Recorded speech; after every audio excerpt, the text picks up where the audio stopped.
আসসালামু আলাইকুম। যারা ইউটিউবে ফেসবুকে ভিডিও দেখেন 20 লিটার 25 লিটার দুধের গাভী শখ করে কিনেন, ভাই এই গাভীর খামারে আপনার অনেক কিছু শিক্ষার আছে।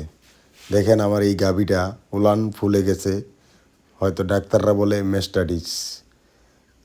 অনেকটা শিক্ষণীয় বিষয় আছে।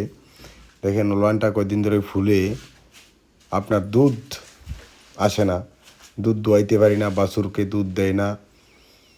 একটা পাউডার দিয়েছিল আমার এই ডাক্তার, পাউডারটা আপনারা দেখাইব আমি।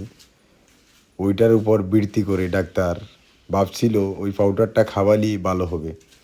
একে একে আমার 2টা পাউডার দেয়।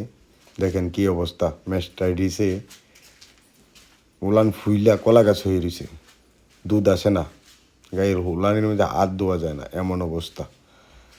কী যে করি ভাই, খুব বিপদে আছি। যদি কারো কোনো অভিজ্ঞ খামারির সামনে ভিডিওটা যায়, যদি একটু পরামর্শ দিতে পারেন অনেকটাই ভালো হবে। আপনার আমি দেখাবো মেস্টাডিস যে এই পাউডারটা।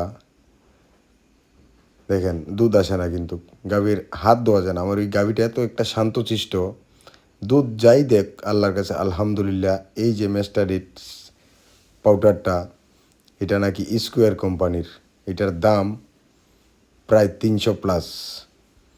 ডাক্তার ভেবেছিল, আমি যে ডাক্তার দিয়ে চিকিৎসা করাই উনি খুব ভালো ডাক্তার, আমি ওনার দোষ দিব না। তবে এই পাউডারটার উপর ডাক্তার ভরসা করে, আমিও ভরসা করে ভুল করেছি। একে একে 3টা পাউডার খাওয়াইলাম, এক রত্তি পরিবর্তন আসলো না। এই পাউডার খাওয়াইলে নাকি মেস্টাটিস ভালো হয়ে যায়। ওইটা নাকি স্কোয়ার কোম্পানির একটা মেস্টাটিস পাউডার। তবে আমার গাভীর উলানিটা একবার দেখেন আপনারা। ওইটার দুধ যদি আপনার দহন করি তাহলে আপনার চামড়ার লোকে লাগে, মানে উলানিটা লাগিয়ে যায়। এত ভালো একটা গাভী, খুব শান্তশিষ্ট, হাত দিতে পারতেছি না।